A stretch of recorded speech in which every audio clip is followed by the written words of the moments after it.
because media will continue to evolve, audiences will continue to change, and new perspectives will continue to emerge, which means this conversation is far from over. It is still developing, still expanding, still being shaped in real time by creators and viewers alike. And maybe that is the most important part of all, because storytelling is not just about reflecting reality, it is also about learning how to understand it better. And as long as stories continue to evolve, so will the way we see each other. But there's another layer to this conversation that often gets overlooked, and that is how much influence older portrayals still have today. Even as media evolves, even as writers try to move forward, the past doesn't disappear. It stays in people's minds. It becomes the baseline for comparison. So whenever a new character appears who is neurodivergent, audiences don't see them in isolation. They see them through everything they've seen before. And that creates a kind of invisible pressure.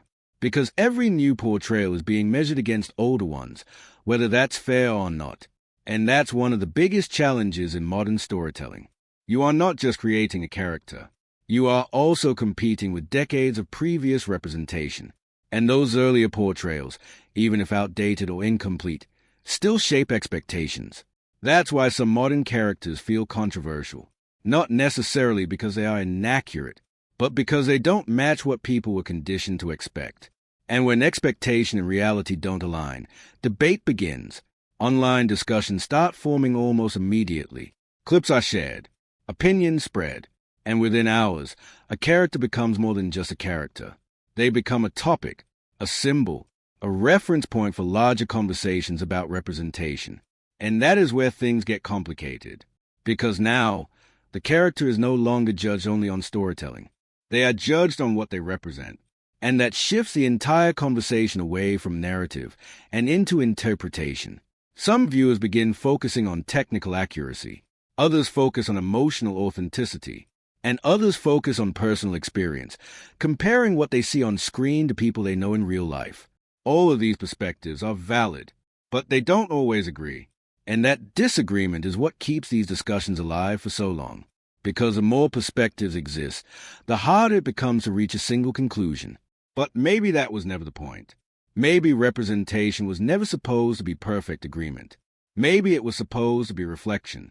Different mirrors showing different angles of the same reality. Because human experience itself is not uniform. It never has been. And that is exactly why representation in media is so difficult to get right. There is no single template for truth, only interpretations of it. And that brings us back to what modern storytelling is trying to achieve. Not perfection, but honesty. Not stereotypes, but individuality. Not simplification, but depth. And slowly, you can see that shift happening across different shows and performances. Characters are no longer just defined by one trait.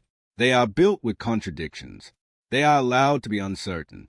They are allowed to be inconsistent. They are allowed to be human. And that is what makes them feel more real to audiences. Because real people are never one-dimensional. They are complex.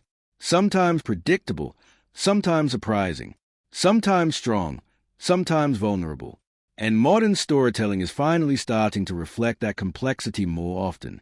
But even with all this progress, the conversation is still ongoing. Because representation is not something you solve once. It is something you constantly refine. As society changes, expectations change. As knowledge increases, understanding deepens. And as audiences become more aware, the demand for authenticity grows stronger. That is why every new portrayal carries weight. Every performance becomes part of a larger discussion, and every character adds another piece to the evolving picture. And in that sense, media is not just entertainment anymore. It is part of a cultural conversation. A conversation about identity, about perception, about understanding people beyond labels. And that is why these discussions matter so much online. Because they are not just about television.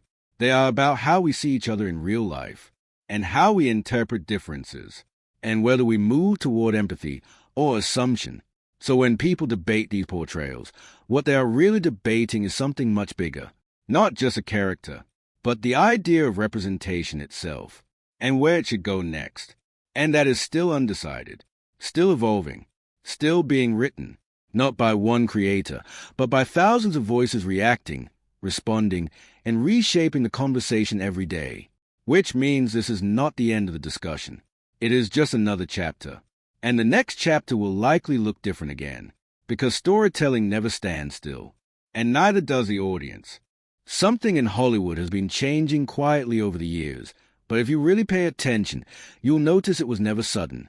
It didn't happen overnight. It happened slowly, almost invisibly, through the way characters were written, the way stories were told, and the way audiences started reacting differently to what they saw on screen. For decades, there was a very specific idea of what autism looked like in movies and television. A brilliant mind, a socially distant personality, someone who could solve complex problems instantly, but struggle with everyday human connection. That version became familiar, so familiar that most audiences accepted it as a definition. But here's the issue. That definition was never complete. It was only one version of a much larger reality, and that's where everything begins. Because once a simplified version of something becomes popular, it starts replacing complexity, and over time, people stop questioning it. One of the most influential portrayals that shaped this understanding was the film Rain Man. At the time, it was groundbreaking. It brought autism into mainstream conversation in a way that had never happened before. It made audiences aware of a condition they barely understood. But it also unintentionally created a stereotype, because for many viewers, this became the only reference point they had. And when a single portrayal becomes a reference point for millions of people, it starts shaping expectations. People begin assuming that all individuals on the spectrum behave the same way, that they all have extraordinary abilities, that they all struggle in identical patterns. But reality has never been that simple. As time passed, researchers, educators, and individuals on the spectrum themselves began speaking out. They explained that autism is not a single experience. It is a wide spectrum. Different people experience it differently. Some may struggle socially. Some may not. Some may have exceptional abilities. Others may not. There is no single pattern that defines everyone. And that realization slowly started to influence how media approach storytelling. Cut to the modern era of television, we are now seeing a shift in how characters are being written, not just in medical dramas, but across multiple genres. Characters are becoming more layered, more human, less symbolic, and one of the biggest changes is how neurodivergent characters are being portrayed. They are no longer just the genius with condition. They are doctors, teachers, friends, colleagues, people who exist beyond their diagnosis. And that shift is extremely important, because it changes the way audiences emotionally connect with them. Instead of seeing condition first, viewers are now seeing a person first, a human being with strengths, flaws, emotions, and contradictions. And that makes a huge difference in storytelling, because the moment a character becomes human in the eyes of the audience, everything